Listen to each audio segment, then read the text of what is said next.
All right, well, welcome everybody. Thank you so much for joining us. I am Jeff Allworth, and with me is Ben Edmonds. Ben, you want to say hi? Hi, everyone. I'm Ben. We hatched this idea as a way of coming together with people who are really smart to talk about things that interested us. And many beer topics are often from a technical point of view, but we thought it'd be cool to get brewers and brewery owners and interesting people talking about more cultural things that might be more relevant to people who are interested in beer from the consumer side. So we came up with this idea of these fireside chats. And this is our first one, so we're pretty excited about it. We tried to line up a murderer's row of brewers to join us about this topic, and I think we did pretty well. So let's get started. I will introduce everybody, and then we can start asking the questions of them. So I wrote this down because I didn't want to botch it and wing it on the fly, so I'm just going to read it now. For the last decade, we've been hearing that this is the year of lager and craft beer. But lagers have been a slow burn, building more slowly than trendy beers. So today we're going to tackle the question, how popular is craft lager really? We have four really impressive guests for our debut, and I'm pleased to introduce them. We'll go west to east with our guests, starting with Lisa Allen, who is the head brewer and co-owner of Heater Allen, which now includes the newly unveiled side project Gold Dot. Congratulations on that. Heater Allen was founded, Heater Allen was founded in McMinnville, Oregon, which is about an hour southwest of Portland, in 2007, and Lisa joined her father at the brewery in 2009. Ashleigh Carter is the co-founder and head brewer of Denver's Bierstadt. She started brewing professionally at Dry Dock in 2011, and then started Bierstadt in 2016 with her partner, Bill I. Bierstadt has made the slow pour a phenomenon among lagerheads nationwide. Will Jaquist is founder and head brewer of Meanwhile Brewing in Austin, Texas. Will got his start at the cellar at Rogue in 2013, and then went to Breakside to work with Ben. And he later founded Meanwhile in 2019. Finally, Jack Hendler is the co-founder of Jack's Abbey with his two brothers in Framingham, Massachusetts, which is about 20 miles due west of Faneuil Hall. I Googled it, so that's true. The brewery was founded in 2011, just before the IPA revolution hit Boston. Jack is working on a book about lager beer for the Brewers publication as well. So that's pretty cool. I'm looking forward to that. All right, before we get started, do you guys want to go around the horn and just say hello to everybody, starting in the order that I went? Lisa? Sure. Hi, Lisa here. And I apologize if I have to suddenly mute in the middle with my dogs barking in the background. Fine. We understand dogs and kids. Yes. Ashleigh? Yeah, hey, yeah, I'm happy to be here. Thanks for having me. And these are, I really enjoy all the people here. So this is just kind of a regular day. Kind of wish you were here in Colorado drinking with me instead of on the internet. So I got my Heater Allen shirt on too, just for Lisa. Awesome. Will? Hey, how's everyone doing? I'm also very excited. I love talking about lagers and I love talking about beer, especially with a bunch of wonderful people like yourselves. So it should be really fun. Excellent. And Jack? Hi, I'm Jack from Jack's Abbey Brewing, and yeah, again, just excited to talk about lager. I'm not sure this year is the year of the lager, but I guess we'll see what everyone has to say about that. Totally. All right, well, let's get rolling with some of these questions that we had. Let's start generally, because I think sometimes we can get in a little bit of a craft beer silo and forget that people don't know everything about beer that we know. So kind of going around the horn, do you think that people actually understand what a lager is? You guys are all either have traditional lager breweries or a focus on lagers. And so what's kind of the general sense of lagers out there? How much do people know what a lager is? And has the other question, if you want to weigh in on this, is how that has changed since you started brewing. And Jack, do you want to go since we'll go backwards this time? Sure, yeah. I think how it changes, it is interesting. I like to tell this story where when we opened, geez, 12, how many years? 12 years ago, something like that. We opened with all lagers, and people would come into our tap room. It wasn't really a tap room. We were allowed to do 2-ounce samples, and we would have 3 or 4 beers on it at any given time. And they'd see our menu, and it was like lager, lager, lager. They're like, "Do you have anything else?" I don't like lager. And that was the first, like, did we make a good decision here? People don't seem to like lager, but as soon as we could talk to them, explain to them what we were brewing and why we were brewing it and the different flavors. And when everybody went home happy, even if they had that perception of what they thought lager beer was. We certainly don't have that issue today, at least with our consumer, but I do think that mentality still lingers with a broader audience that, but not necessarily from a bad perspective. They see lager as this thing, but craft beer is not that thing. So trying to find the balance between the two is sometimes challenging. Yeah. Well, what about in Texas? Well, I think that lagers are incredibly popular here in Texas. I think that beer literacy is maybe a different thing, whether people are, cognizant of an ale versus a lager. And I think that's, the beer literacy is maybe a little bit higher in more mature markets. I think that the laws in Texas were difficult for craft breweries up until 2013. And so, and they're still difficult, but things are getting better, and people are really excited about craft beer. I think that craft beer is also born a little bit out of in answer to big macro lagers, and so there's sort of like this bad name that's associated with lagers, right? I want to drink craft beer. I don't want to just drink a regular lager. And I think that's faded a lot, but I don't know that was ever a thing really, like specifically in Austin. Some of the OG craft breweries like Live Oak and, from the get-go were leaning hard into the German and Czech roots of this area. And it's just so hot down here that lagers are immensely popular. And I loved brewing lagers back at Breakside, but I feel like everybody, it doesn't say IPA in it sometimes, like it's harder to move that back in Oregon. But in Texas, if you put lager in front of it, people are going to drink it. Right.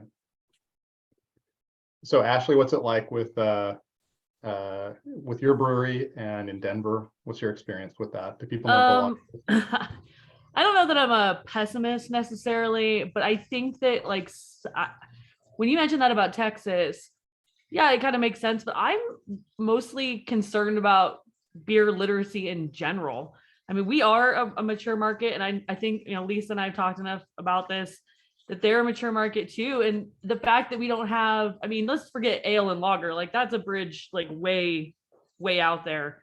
Like people don't know just the basic ingredients of beer. And I am surprised by that by now. I don't know what happened in the last 10 years or something, but like in the last 10 years, you think we would have kind of come over a hump. And I think in some ways we have, but I don't think we've really like garnered any more market share. People don't know as much about beer as they know about wine. Like to an extent that they know the difference between a red and a white wine glass, or they know what a clean glass looks like, for crying out loud. They don't know what a clean glass looks like. So like, I'd be surprised like that the literacy of even going further than an ale lager is hard to approach, because people still go, I like Pilsners and lagers like they're separate things, right? Like you see that all the time. When people ask me questions, when beer writers, these end quotes, when beer writers ask questions and they ask those questions and the level of just basic knowledge seems to not be there. And I blame us, honestly, straight up. We have not done a good enough job of explaining what we do very well. And I'm every day trying to figure out how to do that, and not just from an ale lager perspective, but just explain, what yeast, malt, hops, and water are. Like, forget, everything else. So I'm a little surprised. I think it's tough, but I think at the end of the day, people want a beer, and why lager works is they want a beer without an instruction manual, and it's something familiar. There's something about the way that, this beer looks in a glass. It's pale, it's see-through, it carries a nice foam that just looks appetizing. So I think that draws, anyone alike, whether they know what they're drinking or not. Lisa, you are the kind of OG here. You don't go all the way back to the start of the craft revolution, but you really do go back to the start of kind of the modern craft beer era, starting in 2009. So I'm curious your experience, like, that was when IPAs were really taking over the world about the time. So looking across that period of time that you've been at Heater Allen, give us a longitudinal experience. So Ashleigh just mentioned that people don't know that much, but have you seen some progress with lager brewing and lager beer, like the mentality around that, the consciousness, lager consciousness? Yeah, I mean, I think I share a lot of Ashleigh's frustrations as well, but I would agree with Jack to the point where it's like, when you're first talking to people about your beer and what you're doing, they're like, wait, you don't make an IPA, you don't have an IPA. And now I don't think that's necessarily the case. I think especially if you get a chance to like tell people what you're about, and a lot of people, I mean, we have weird taproom stuff at Heater Allen, but we've never really had like consistent open hours. It's hopefully soon to change, but and I've just seen, noticing that through the years and seeing people come in where sometimes you don't have an IPA on and people would just turn around and leave. And like, now you can kind of talk to people, or my, taproom staff can talk to someone and like, be like, oh, no, you want this, like drink, this beer. But, and I think also Portland does, and the Northwest in general, has kind of an educated beer connoisseur. So we do have quite a few of like beer nerds, and so they kind of want to try all of these different styles, and I think that's kind of one thing that has been nice, I think, starting in this area, is that you do have the general consumer, but you have kind of these, craft beer nerds and all of that kind of are in the movement too, and they're like, no, you have to try this beer, it's really cool. Like, yeah, I know you like IPAs, but like a Pilsner is hoppy too. And so I think that's been a benefit.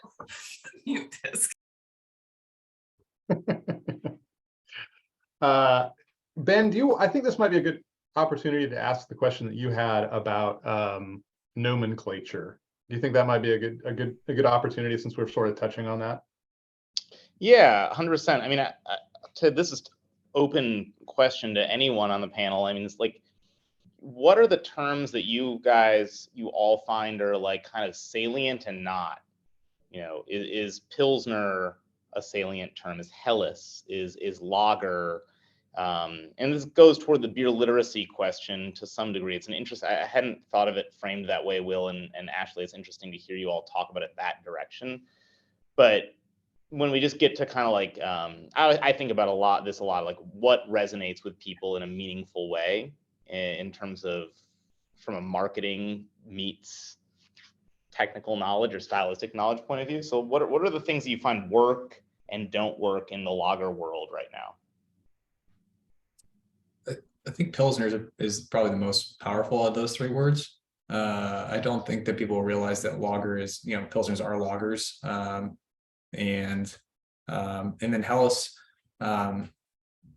people don't really know what that is, unfortunately. I think that we call our just to differentiate them, just for marketing, is we call our meanwhile Helles, meanwhile lager, our Pilsner, meanwhile Pilsner, which I just to confuse them. but I think that it's, of the three, I think Pilsner is probably the most, it sounds German. It is German, obviously. And I think that people are kind of maybe are attracted to that aspect of it. It's actually Czech, but or kind of it's a blend of Czech German. I was not going to get my beer historian, beer nerd thing and talk about the Czech component there, but that's you got it. We'll avoid that. Ashleigh and Jack, you want to jump in?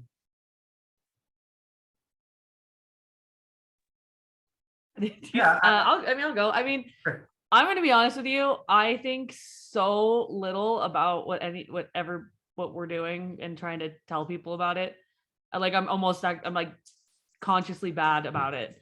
Like I know a lot of people, they do such a good job. These were decocted on things, and I am bad at telling people exactly what we do because I think I don't know that they understand it. I mean, again, you try to explain something to someone, and I'm all for like I explaining it and sitting down. That's why I do 100 talks and talk to people all the time and meet a ton of people. I'll give anybody a tour about anything, but I don't know that in social media or in the general sphere, like Bierstadt, we're real bad at it. And I don't know that it's good or bad or whatever. I think I'd like to be better at it. And I appreciate some people, putting stuff on their cans that explains more about what they do. But for me, I find it clumsy because I think it takes away from what we do a little bit in a way.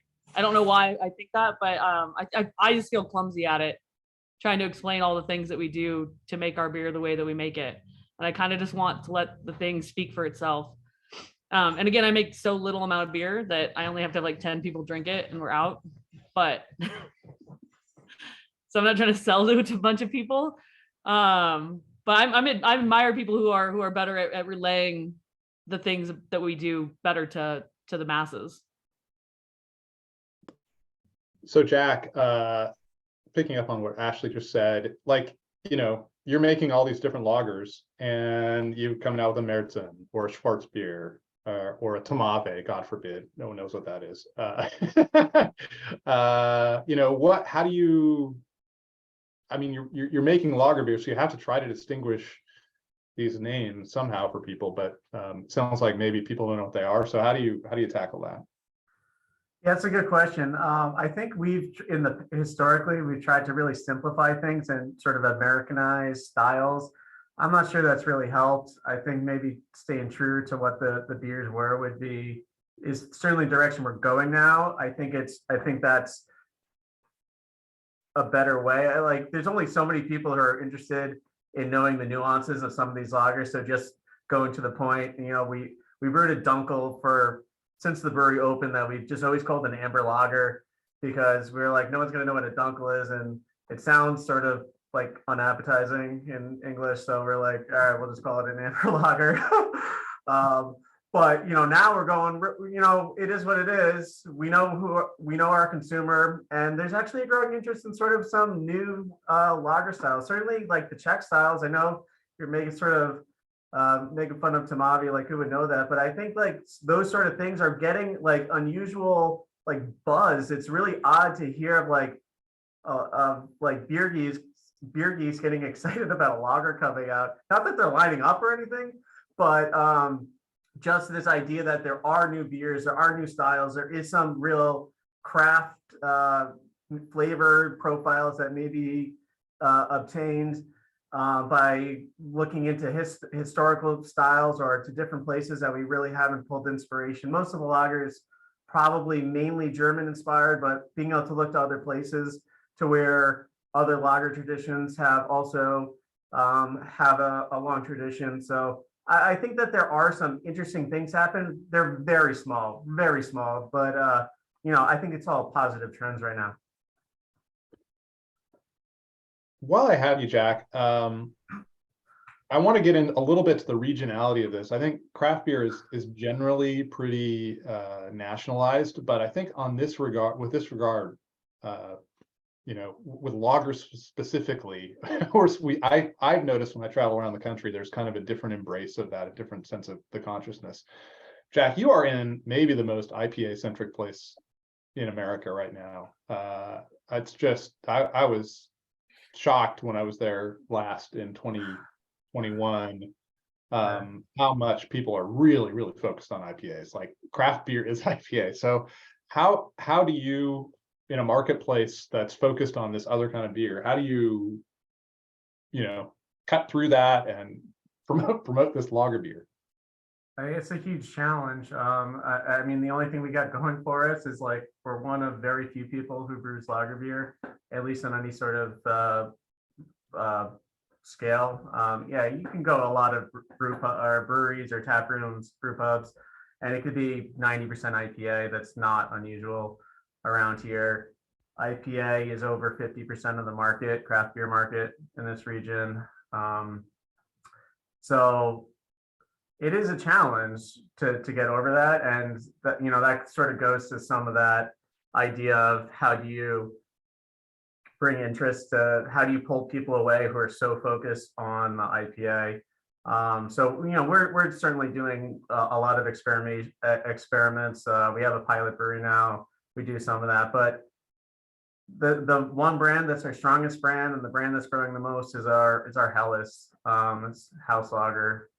So for as much as we do try to really make a broad variety of lager beer, it's the Helles that is what is really moving the brewery forward right now. That's interesting. Ashleigh, you guys have this slow pour thing, and you bring a little bit of theater into it, and I'm curious, does that I know nationwide people really, really talk about Bierstadt slow pour, and I confess that I know all the people who are really fanatics about lagers, so maybe I'm just talking to the wrong people, but does bringing that theater into it, like creating an experience, a part of the way that you're evangelizing for lager beer? Yeah, I've got a couple things to say about that. Okay, so I'm gonna start my little soapbox and say slow pour pills is the name of our beer.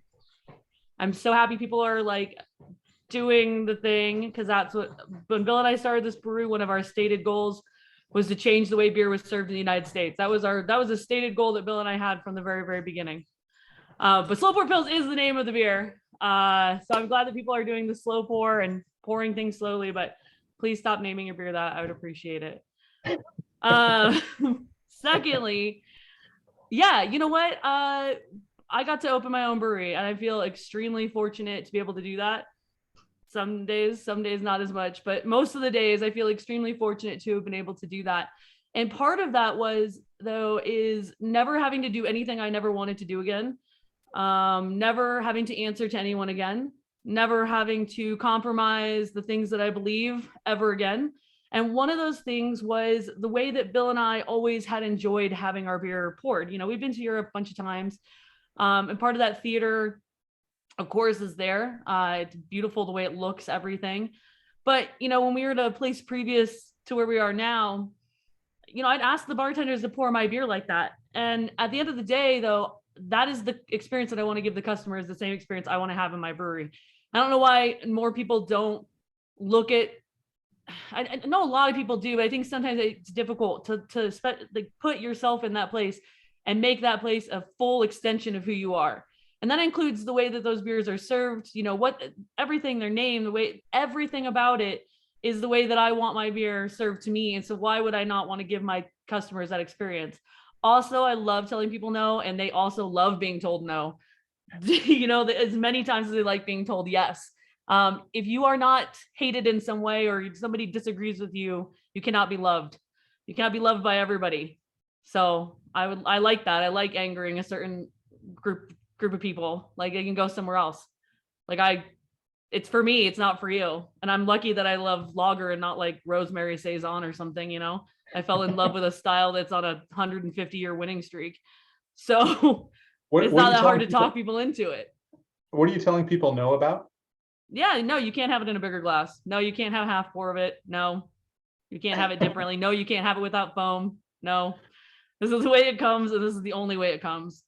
Okay, and so I think that by doing that, it is a little bit of course, theater, but it truly is the way that I want my beer served to me. So why do I not want to give that experience to the other people that are there? yeah, it's establishing a kind of culture, which you know, for those of us who have had the fortune to travel to other places in Europe and see how beer is served, there is always something unusual and different about it in those places that have beer culture. Can I ask Will, a question just to yeah, follow go up ahead. on that? Ashleigh, do you think that like some of the kind of, for lack of a better word, kind of severity around that, the like the it's kind of Germanic, like, you know, willingness to say no to a customer has become, or the ritual and kind of strictness around certain forms of service, pouring, draft kind of treatment, glassware, has that become part of American lager, craft lager brewing? I don't know. I think it should, personally. I think you should have some conviction, and I think you should, and they should decide what those are for you. But, you know, for me, like, that's really important to only have it a certain way. You know, and unfortunately, I can't dictate it necessarily out in the marketplace, and we're still fighting that battle, you know, when we serve beer out in the marketplace. Getting in our glass is one thing, but getting it in a clean glass with foam on it is a whole, and entirely, it's like seems light years away. But there is something about it. There is something about being steadfast and again, a reason to do something, because oftentimes a lot of these things are done just as placeholders or fillers or to give people more options. So there's like one of my favorite books is The Paradox of Choice. And so people are paralyzed by a large number of choices. It's a proven fact. You give them 23 choices and you tell them to pick one and they're less happy with their decision than if you just gave them 4 choices and they pick one. And so it's this idea of limiting the amount of choice and directing, give the people what they want, even though they don't know they want it yet. Like, you tell them what they want and you give it to them that way. Like, that is what we are doing. That's how we're trying to hammer home what we do, is just by telling them there's not another way to have it. You know, so, I mean, again, there's a lot of different ways to do it, but for me, like, narrowing it down and going a mile deep and an inch wide is the way for us. And we only have 3 beers on tap right now. We get 4 stars and 3-star reviews all the time about how a brewery only has 3 beers on tap. And I just sold 26 kegs of Helles on Saturday. So what do I care? You know, like, that's what I want to be doing. I don't want to sell 6 different kinds of beer. I want to sell 26 kegs of Helles. Those are green reviews. We call those green reviews. Yeah, I love those.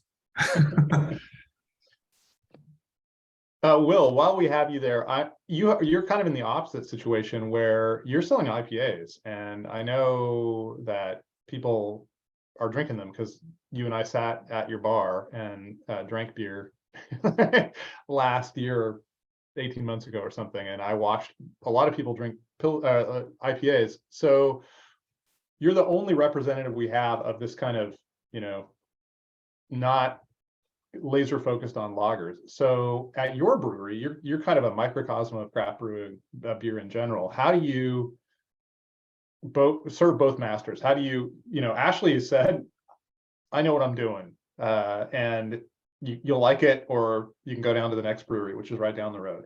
But you need to like serve both those masters. So how do you do that? How are you promoting your lagers? I should probably mention that you won a GABF gold medal for your German Pils, which ain't too shabby.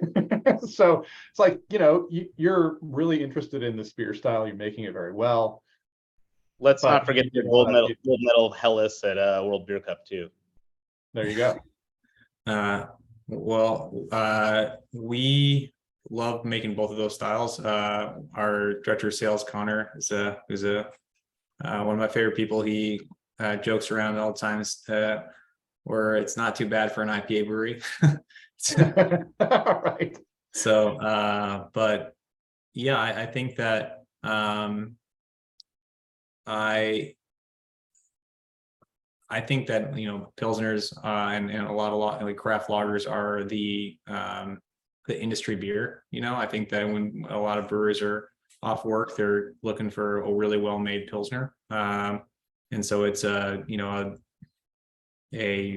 labor of love. And I think that it's styles that we really, really care about and love drinking. So we want to make the best possible examples of it. But in in this larger point, like about beer literacy and all that kind of stuff, at the end of the day, if a person doesn't know exactly what a Helles is, that doesn't necessarily mean I'm not going to try to make the best Helles possible. It's on us to try to explain that and really educate our bar team and our front of house team to be able to deliver that message in a succinct 20-second manner, but yeah, I think that it's there's a few breweries here in town in Austin that are just purely lager focused, like ABGB and Live Oak also makes really fantastic smoked and Hefeweizen beers and all that kind of stuff. But they their pilsners and their Helles are really great too. I mean, and so I don't know. I just think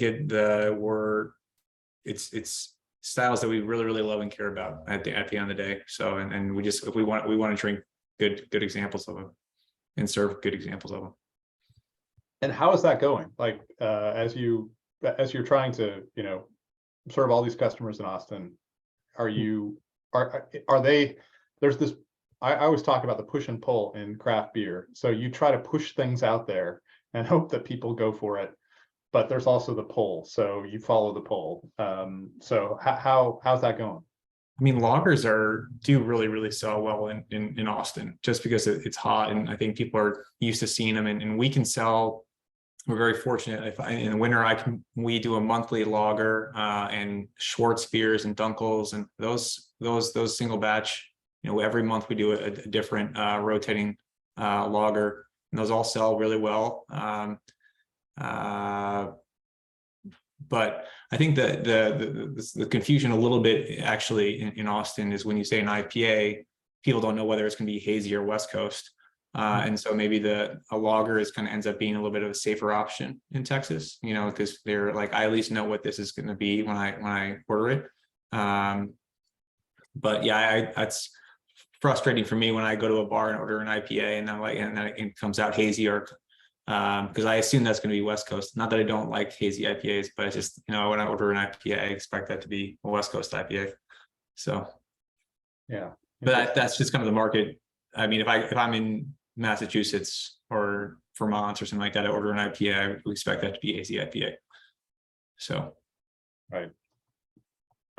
All right, I have a question for Lisa, and it's kind of building up to a question that Ben has that I'm really curious about the nature of Pilsner and craft lager. But Lisa, Portland, I think very few people know that Portland and Oregon are incredibly strong lager. It's a really big lager city. Ben has had a flagship Pilsner in what is probably the quintessential IPA brewery in Oregon, basically since the start. Is that right, Ben? Like, you've been making Pilsner for a long time. We started distributing beer outside the pubs, yeah. Yeah. Which is kind of surprising. I think people probably don't get that. So will you talk a little bit about Portland and Oregon generally, about how you've seen that development happen? And I'm really curious, you probably think about this more than I do. Why is Oregon such a good place for lagers? What's in, what could other lager interested states do to do what Portland has done, or Oregon? I think kind of as I mentioned previously, and apparently I just needed to bring the dog in with me, but stop barking.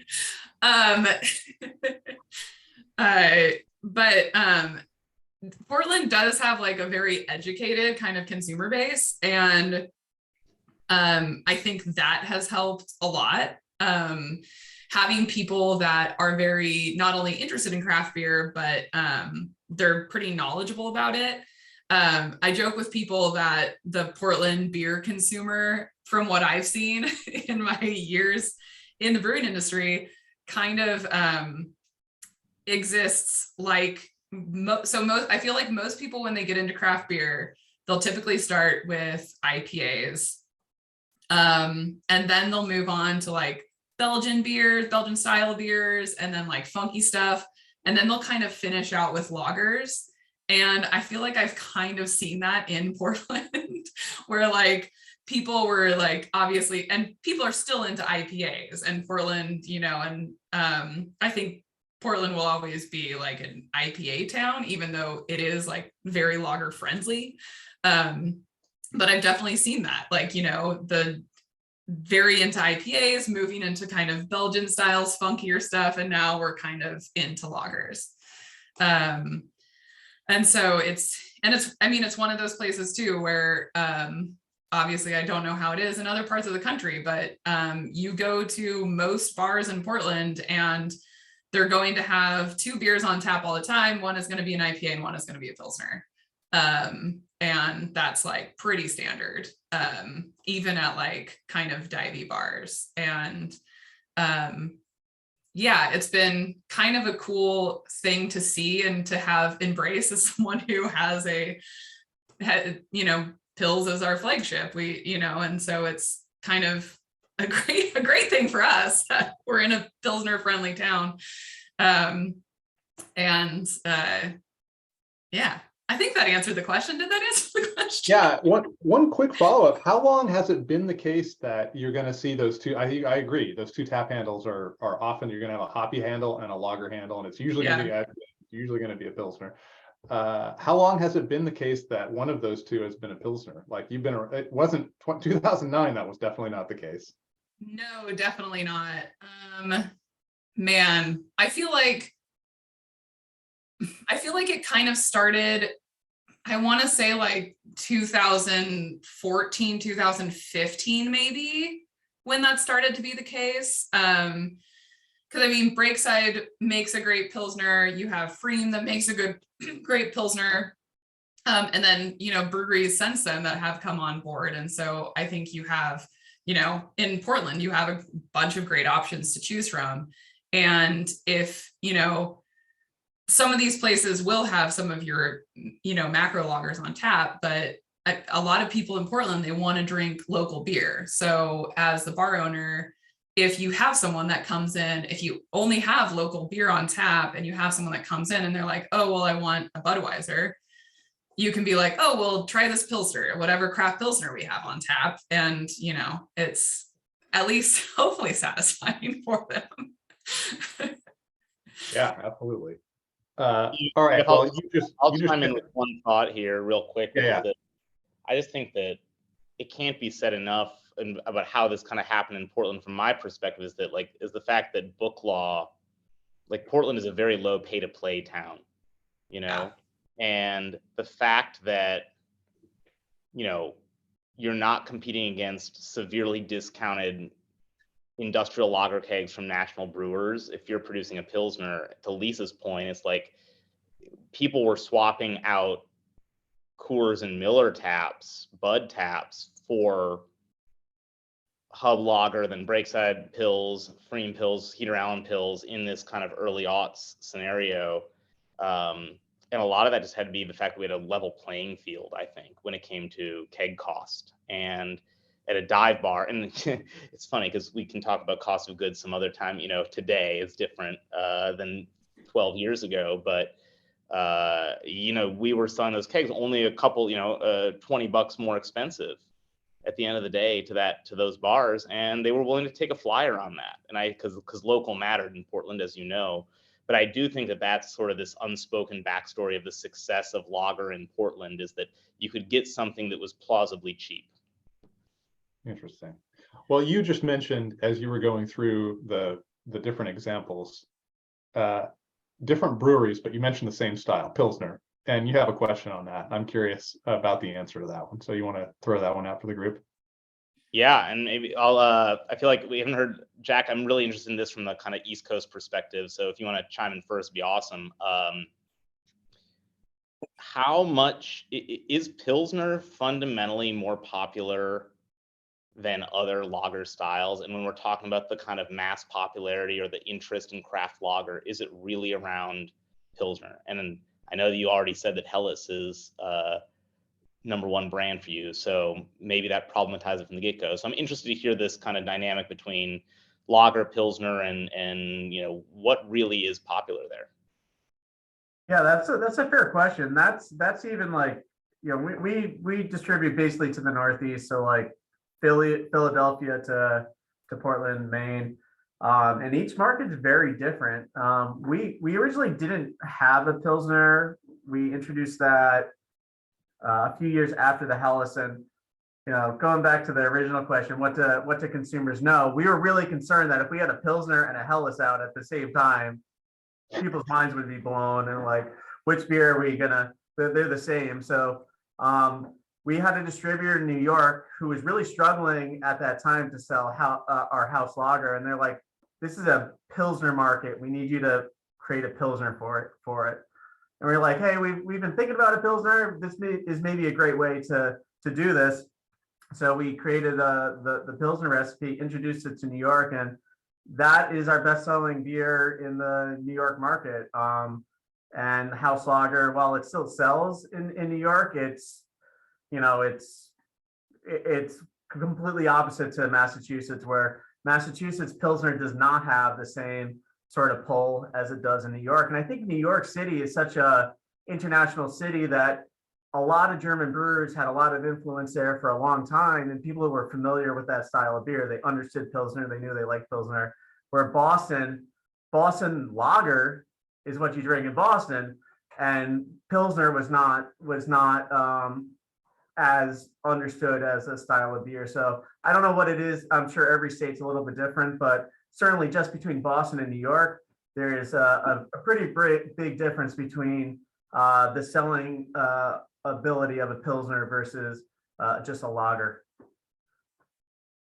That's fascinating. This is almost like a complete separate piece, which is like what Sam Adams and Boston Beer did for just the term lager in the Northeast, and what that's meant for you and as a Massachusetts brewery. Like, what kind of latitude that creates.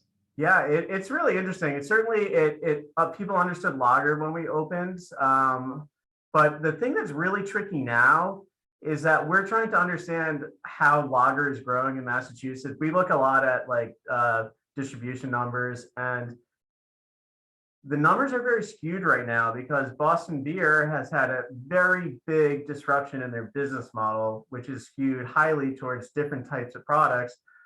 And the lager category in Boston right now is down a lot. And so it's really tough to pull that number out and really understand what that means for this market, because there's such a large player. So there's some questions about what the lager market looks like in Boston outside of that big component there.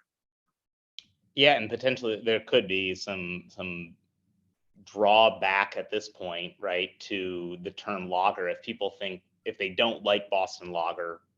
I don't even think that's the issue per se, but yeah, I hadn't even thought about it that way. I hope that's not the case. I think they still have a pretty strong reputation in here. There's still billboards up in Fenway Park, so I think people are still on board with lager, but certainly it does complicate the picture here in Boston. Ashleigh, what's it like in Denver? Is Pilsner sort of the shorthand for lager, or is it, yeah? To Ben's point, what's your thought on that? Sorry, you guys just caught me. My dog to throw a beer can at her because she's deaf, so she can't hear me yelling at her. Weirdly, okay, so we are probably best known, or what people know us most for, is slow pour pills, but we sell an ocean of lager, and by an ocean I mean a very, very small, tiny little creek of lager compared to like Jack's Abbey or Live Oak or anything like that. But Helles is just, once people just kind of get over the name, I guess, and we sell a ton of our beer on draft in our own place, so that's helpful too, because you actually have somebody interacting with them. And Helles just means light lager. You want the light lager? And they're like, yes. And they're like, I can get it in a liter? Absolutely. And you have some 20-some-year-olds, Chad and Becky's, playing bar games, just like drinking it like they should be, right? Instead of the alternative, instead of going down the street and drinking Coors. And so they don't really drink that much, pills on the weekend or any of that. And by units, we're equal-ish upstairs, but by volume, we are like 3 to 3-2 Helles over Pils. And again, I think if you just, tell them what it is, light lager, and then you give them a word for it, and it's just like Bavarian lager beer. I mean, even in Germany, they'll just call it lager. Like they don't really necessarily say Helles. If you say I'll have a lager, a Helles will show up in Bavaria anyways. But I would say like those words help when you're trying to explain to somebody who knows a little bit. But just erasing those words a little bit and just saying, like meanwhile lager or house lager, like these are really effective ways because that's what it is. It's your Bavarian lager. It's Helles. It's just drinking beer. So yeah, we sell a lot more Helles than Pils, and people would not necessarily think that. Is that also true in Denver? Like if you walk into a pub in Denver, are they going to have? So in Portland, they're always going to have a Pilsner. To Lisa's point, that will be a thing they have. They may have other lagers, but that's yeah. Go ahead. I hate to talk shit so much about Denver because I really do love it here. I have a business here, and hopefully not all the people from Denver are watching this. But our craft brewery scene here is not great. It's terrible. You have these places. I think we have the opposite of what you guys have in Portland, is that you can undercut all these beers, and you have other craft breweries undercutting other craft breweries by a lot, not by a little bit, but by like $85 a half barrel for beer, like undercutting your. I get you're trying to sell more beer to your competitors, but the way to do this is not to undercut your. It's not to undercut your peers, right? Because then that makes your beer have to be that price forever because people are only going to buy it when it's that cheap. They're not going to buy it when it's more expensive. It's the same idea with happy hour, if you ask me. In Denver, I find that it's 25 IPA taps, and then there's just room for one lager tap for some reason. They'll take those 25 IPA taps and they'll rotate them, and they all cannibalize each other. And you can have the best-selling beer is a Helles. And we've had this before in our own beer. Best-selling beer is a Helles. They want to just rotate that one single tap between 5 or 6 different breweries. And I don't understand why there's not room for 5 or 6 different pale lager taps. Or it's part of the reason why I don't sell Dunkel out in the marketplace, because people look at their draft lineup and they go, oh, we don't have a Dunkel. Nobody makes a dark lager. Well, I don't want to sell that to you because I want to sell you an ocean of Pils and Helles. That's what I want to sell you. I want that to be the beer. But there's a strong, I don't know, that people don't want to put more than one lager tap on. And I think it's wild because it can be Maibach, could be that lager tap, or Bock beer. They think these things are all the same. And there's a ton of hazy IPA, mostly taps at any place you go to. So I'm pretty jealous of y'all down there and up there in Portland. That's so fascinating. I mean, of course, so we just heard what the influence of Sam Adams is in Boston. Well, you have a fairly decent sized lager brewery not far down the road. So obviously that's probably going to affect things too. Will, you've got old lager brewing in Texas. Do you think that has affected it? And how is the Pilsner versus lager thing going? I mean, there's the Texas Bock deal, which is sort of its own weird thing. So what's your story there? I think we're for these. Oh, I have the lights just turned off on me. Sorry, I'm just gonna. There we go. Good timing. I think there is definitely room for.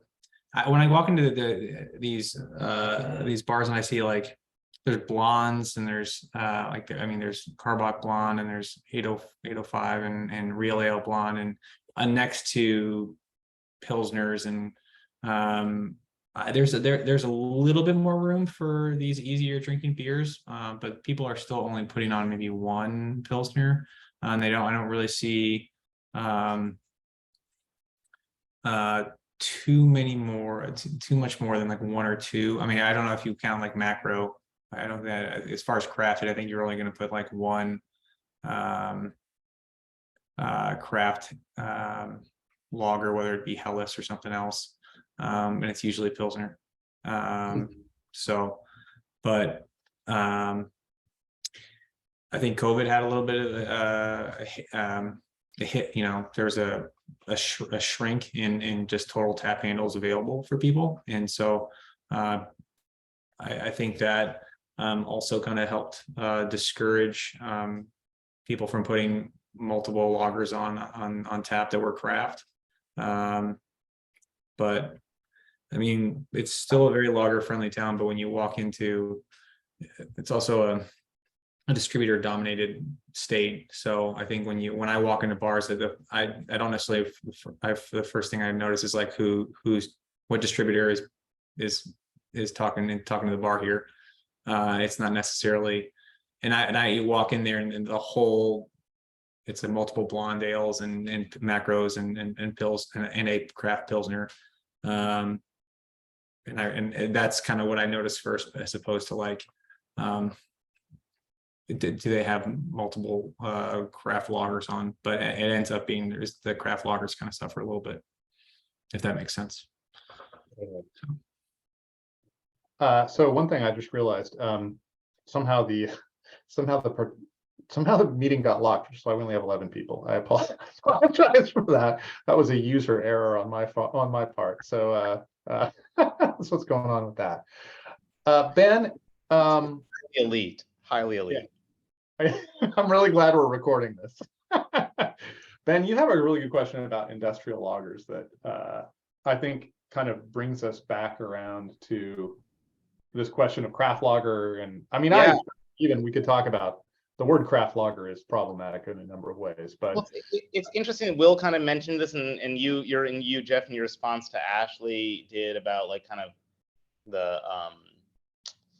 the influence of big breweries and big lager. And without I don't want to ask too much of a leading question here, but like kind of like, what are all four of yours hot takes on this trend of craft brewers trying to make industrial adjunct lager that really is not Helles, but is actually like kind of in the industrial adjunct lager vein? I mean, is it a good trend? Is it a bad trend? Like, what are your thoughts just overall? And are you doing it?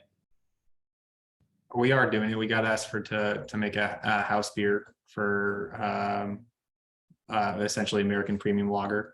And to make that sustainable, we need like a few more accounts and all that kind of stuff. But I think it's I don't know, it's a competitive market. Obviously, all the big boys been doing it for a very, very long time. So I think, and they make good examples of it. And I think that the way you succeed at it is having a little bit of character and really well made and kind of getting that as fresh as possible and leaning into this being a local example of it. But as far as that being like a wide, am I going to put an American premium lager into 6-packs and send that out the door?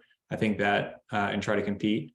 That I don't know if that would make sense for our brand, but I think it's a hard that's a hard thing to get into. And I think about you're going to be undercut immediately. I think even if it's not that expensive a beer to make, but you're still going to get undercut. I don't know. That's my 2 cents. I like drinking it, especially if we're making the beers fun. So.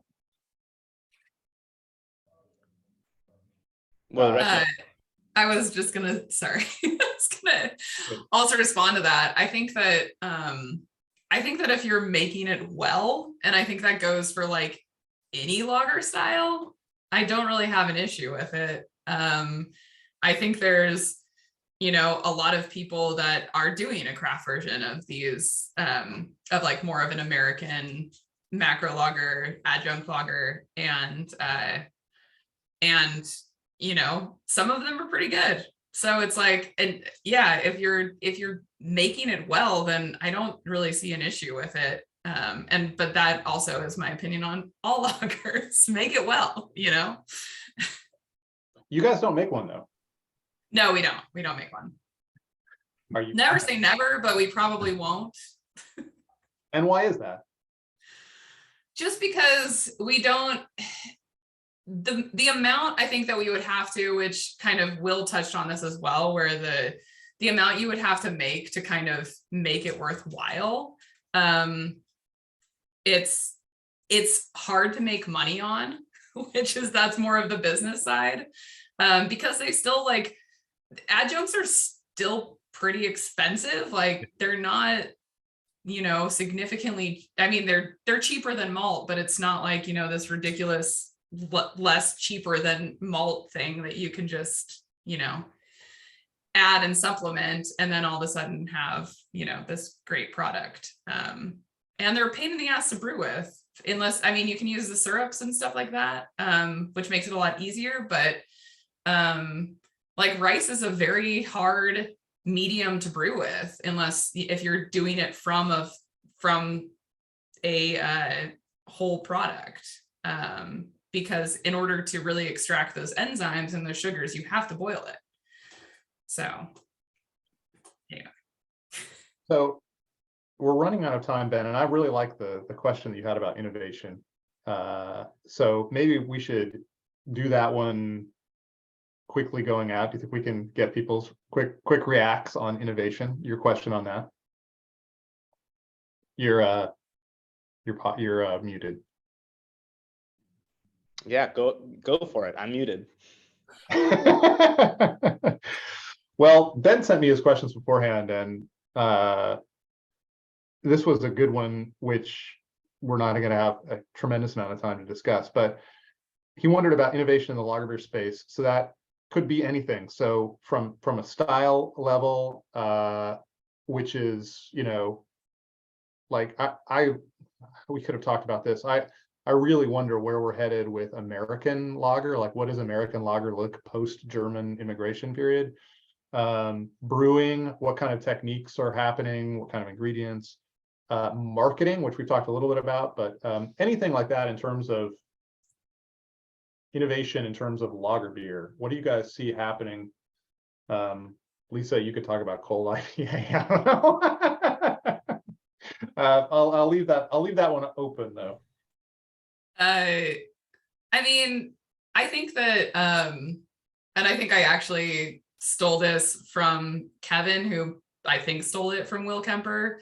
But something that he has said is that craft brewers always tend to want to think outside the box, where sometimes the really cool stuff is actually inside the box.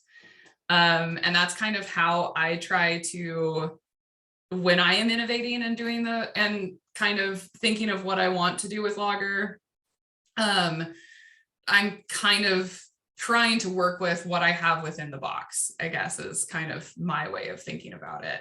So what different things can I do? Can I use a different malt? Can I use an adjunct? Can I use a different hop? And kind of those sorts of things, rather than, wanting to add a bunch of fruit puree to a Pilsner or something like that. Ashleigh, I'm really curious about your view on this. I think you're probably the most traditional kind of person on this score, but tradition changes. Germans have changed the way they brewed beer for a long time, and Czechs and so on. So how do you think about innovation, and what are you thinking about on that? Okay, I already said I don't do anything I don't want to do, so I start there. And if I don't want to do it, I don't do it. Doesn't matter how interesting or quote unquote innovative it seems. The reason we named our beer Bierstadt Lager House, and yeah, the 3 core beers we make are all, German style beers. But the reason that it's a lager house is because I really love the idea of lager yeast, and I love what it can do. And I love the idea of using some of these really extremely traditional techniques on beers that they haven't necessarily been used before. So I got on this like rage train, like I do a lot, a while ago, about fucking malt syrup and you name it, like making hypey ass beers just for the sake of doing it. And I was like, you know what? We can make this beer. We can make something like this, and we can make adjunct beer. We can make all of these beers using really incredible ingredients and really incredible techniques. So one of those beers we call BFL, Big Fucking Lager. That's what it's called. because I couldn't because I don't come up with names, obviously. And You didn't run that I made a to the 30. TCG. It's called BFL. You don't need to know. We made a 35 plate. I double mashed that thing. We took our Oktoberfest, double decocted it, used that runoff, mashed it again, double decocted that, and I fermented it with our house lager yeast. I krausened it with Dunkel. Like I used every technique I could possibly use, and I made an all malt 12.5% beer with no enzymes, no sugar, no nothing. And the point was just like to prove that you don't need all that stuff. You don't have to put Oreos in a beer to make it taste like Oreos. Like, why would you want that anyways? You can use real ingredients. You can focus on the real thing. Lager beer is so technique driven. It's insane. You know, we make a corn lager beer that we replaced Maibach because nobody drinks Maibach, including myself. And we made it with this Oaxacan heirloom corn that we have to do a cereal mash on. And it's a total pain in the ass.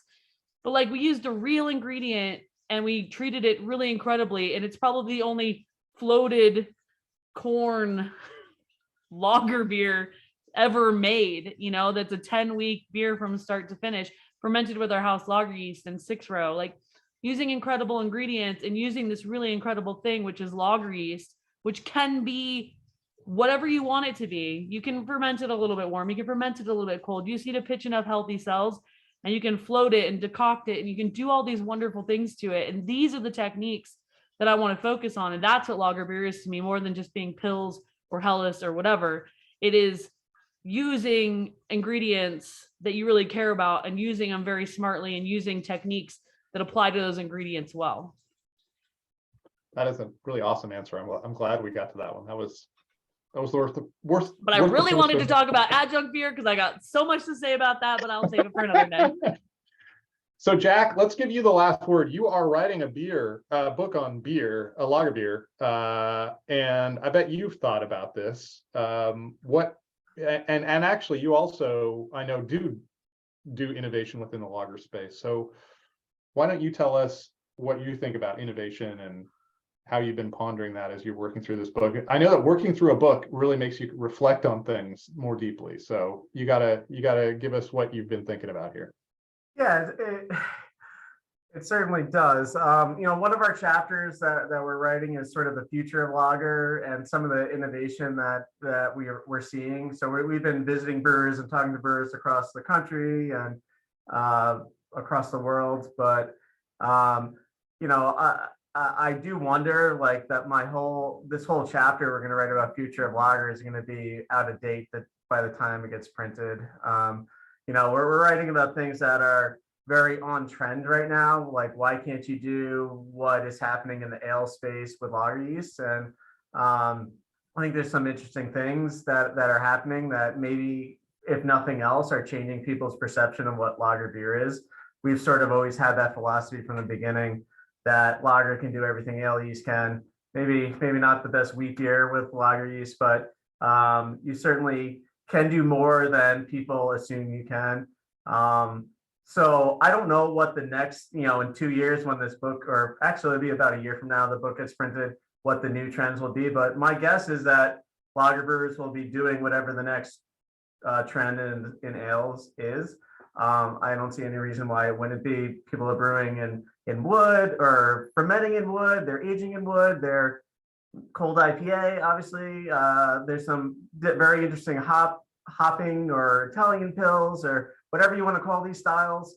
But what I'm really interested now is I'm also doing a lot of research on the traditional style. So coming up with like process ideas that are really cool and unique. We just installed a pilot brewery and we have a cool ship. So we only brew lager beer in the cool ship. There's no sour beer, there's no Belgian beer. It's just for lager. And just like, how do these older styles, older techniques influence the flavor of beer? I'm not saying that they're better or worse. I don't really know yet. We're still experimenting, but these are the sorts of things that I'm really interested to see if we can bring some older flavors back into the lager aroma portfolio. That's not the right way to say it, but you know what I'm trying to say. Bring all these old flavors back that have been lost for the most part. So that's what I'm interested in. Can you give us an example of something that's been lost? Oh yeah, so hey Brett, good to see you. So I promised everyone we would be out of here at the top of the hour, and I understand if people want to go, but since I botched it and didn't give people a chance to weigh in while we were here because I had you all locked out, if the panelists could stay a little bit to answer questions like Brett's, that would be cool. And if you can't, I totally get that. But again, first one, so you get to be the guinea pigs of my debacle here. Are you cool with hanging out for, I don't know, another 15, 20 minutes or something like that? Sure. All right, Brett, fire in. And just a simple question: what styles have been lost in your estimation, Jack? Styles, not necessarily, but process. That's the word you use, though. Style. I meant techniques and processes. Sorry if I botched that. I think one of the things that I've really been interested in learning about is just like the evolution, particularly of barley. So hops, you think about hops, like, yeah, we have new styles of hops, but hops haven't really changed that much in the last 100 years. One of the things that's really changed is barley, the breeds of barley and the malting of barley. So how people have processed beer over the last 100 years has changed dramatically. So you think about what barley looked like 100 years ago. It was well under modified, and from a lager perspective, an infusion mash would essentially be impossible.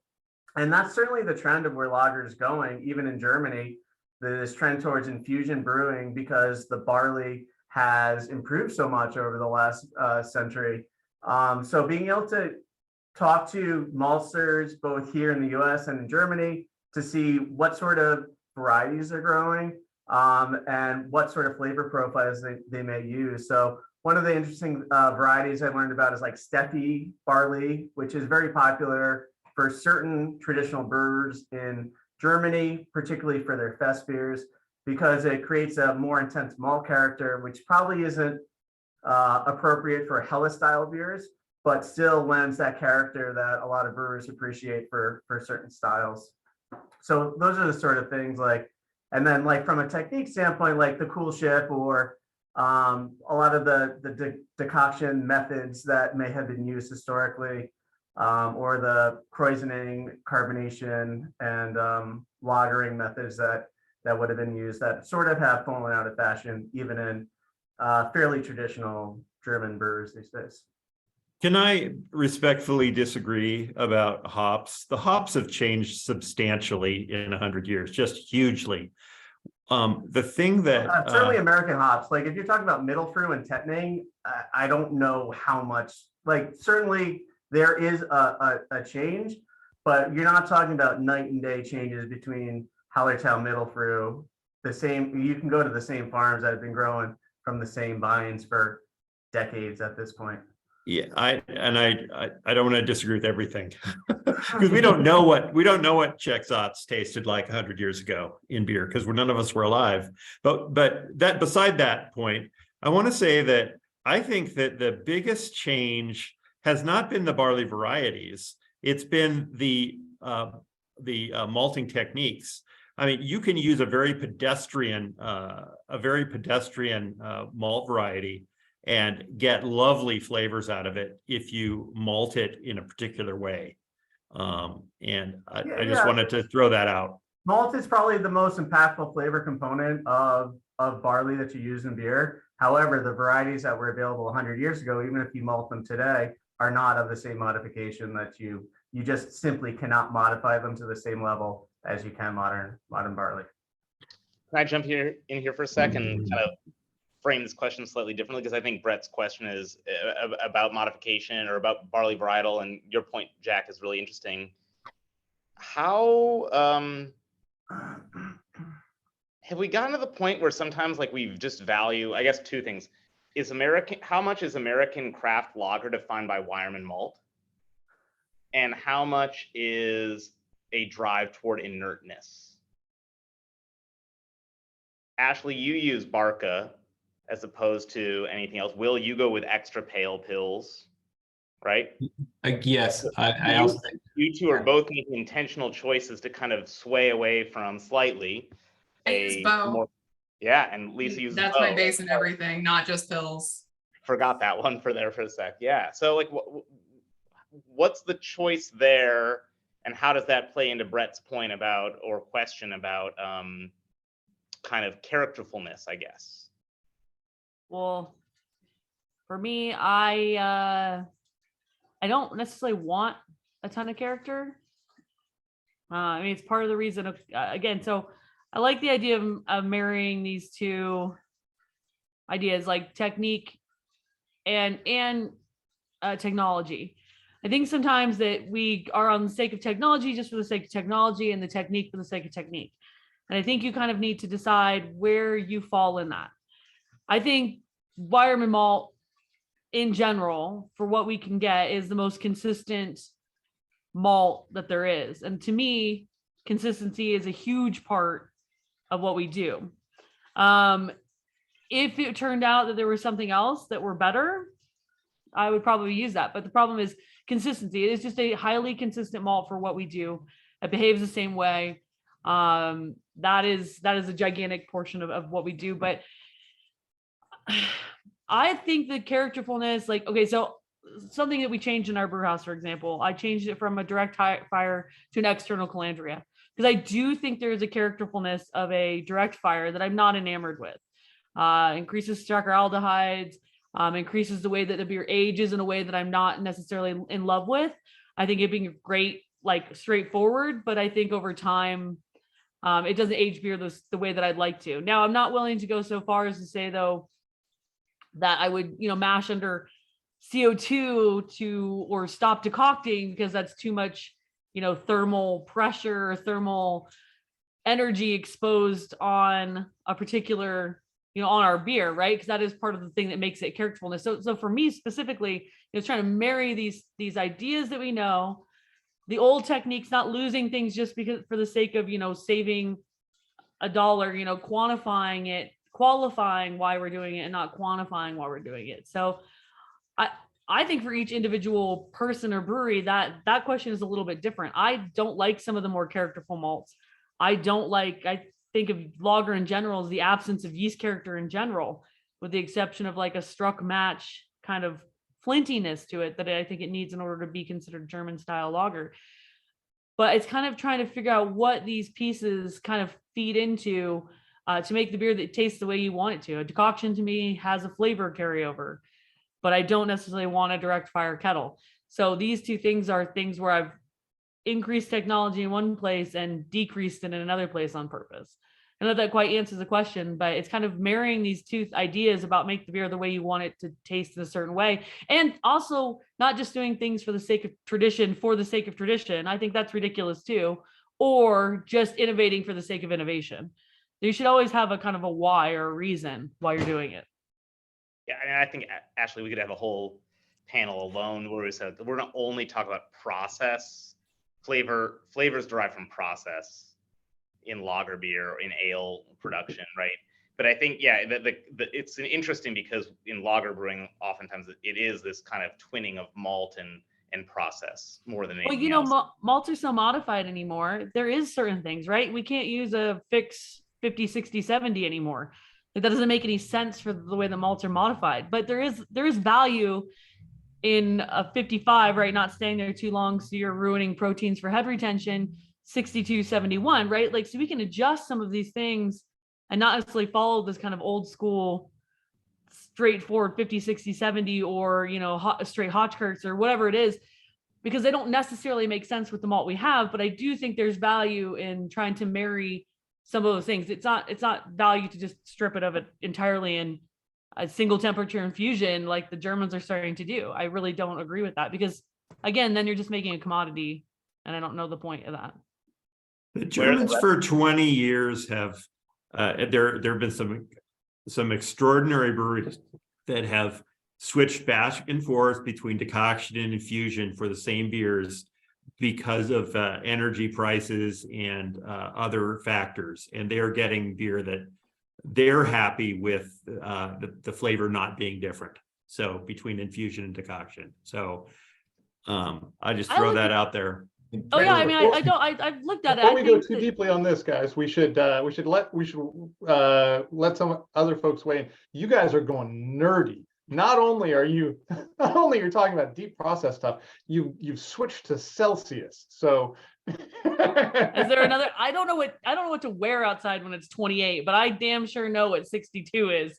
So Yeah. It's awesome. I love it. But we may be losing a little bit of the typical drinker who does not know what 50 degrees Celsius is. I'll give you a hint. let- They're not here. Yeah, well, they're gonna watch this. It's because I've screwed it up, but thousands of people will see this. Let me ask. Let's pass what Max Coleman asked, and Max is a hop grower, so just throw that out there. Do you think we will see distinct American lager styles developed, and is that 2 years out, 520? Whoever wants to jump in on that one.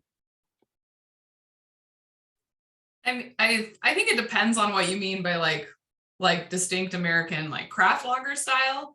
And I mean, I think there's definitely the possibility for that. I think the way that more brewers are getting into making lagers, if you're using some of these the craft maltsters, I'm in Ashleigh's camp. I mean, the reason that we use Vireman is it's very consistent. It's a consistent product.